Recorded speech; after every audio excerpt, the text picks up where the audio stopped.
ठीक है, और implant?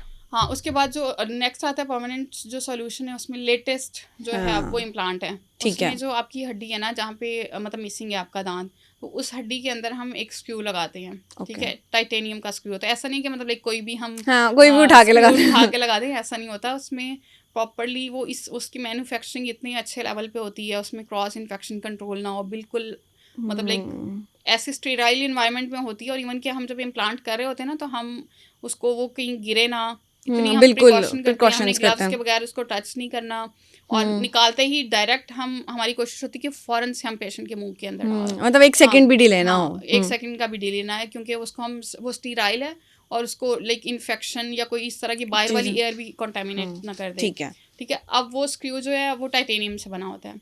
Titanium is a metal, ठीक है, नोबल मेटल। अब उसमें ये कि आपकी हड्डी के अंदर जब हम स्क्रू लगा देते हैं ना टाइटेनियम का, इंगेज करते हैं उसको, अब उसमें ये कि जो बोन है ना हमारी बॉडी की, उसकी टाइटेनियम की केमिस्ट्री इस तरह की है, हमारी बोन को ये लगता है कि ये मेरा अपना पार्ट है। ठीक है, जैसे हड्डी टूट गई और हड्डी जोड़ दी हमने, तो आपस में कुछ अरसे में हील हो जाती है।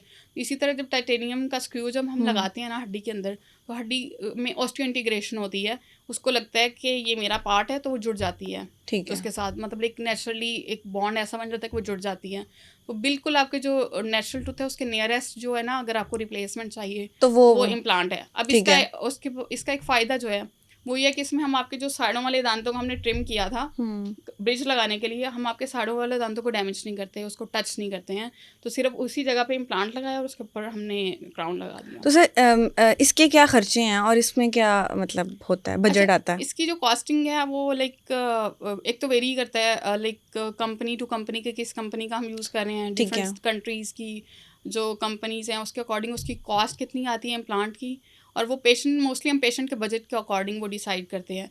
फ़र्क सिर्फ 19-20 का होता है, लेकिन हम पेशेंट की जो बजट है उसके अकॉर्डिंग डिसाइड करते हैं कि अच्छा इस पेशेंट को हम कितने में लगा सकते हैं। अच्छा, लास्ट क्वेश्चन मेरा ये है कि हमारे यहाँ पे एक अक्ल दाढ़ का कॉन्सेप्ट है कि अक्ल दाढ़ जब तक नहीं आएगी तो जी हमें अक्ल नहीं आएगी। मुझे ये बताएं कि ये अक्ल दाढ़ जो है, ये इसको अक्ल दाढ़ क्यों कहते हैं और ये किस एज में स्पेसिफिक आती है? मतलब जैसे हमारे बाकी दांत तो 13 साल की उम्र तक आ जाते हैं, तो ये क्यों लेट आती है? अच्छा, इसमें ये कि अकल दाढ़ को अकल दाढ़ क्यों कहते हैं, अब कुछ लोग ये भी कहते हैं कि अच्छा अकल नहीं दाढ़ नहीं आएगी तो अकल नहीं आएगी, या अकल दाढ़ निकलवा दी है तो क्या अकल भी चलेगी मेरी।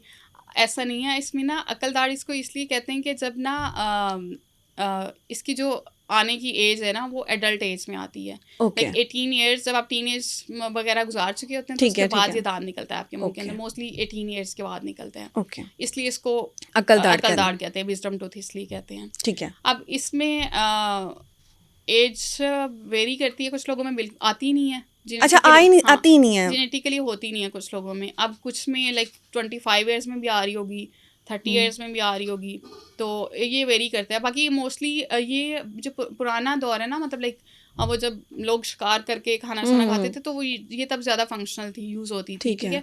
With the passage of time हमारी जो है ना जो ये जैसे जनरेशन चेंजेस होते हैं तो उसमें हमारी जो बोन साइज़ है ना, जा की जो बोन है वो रिड्यूस होता गया।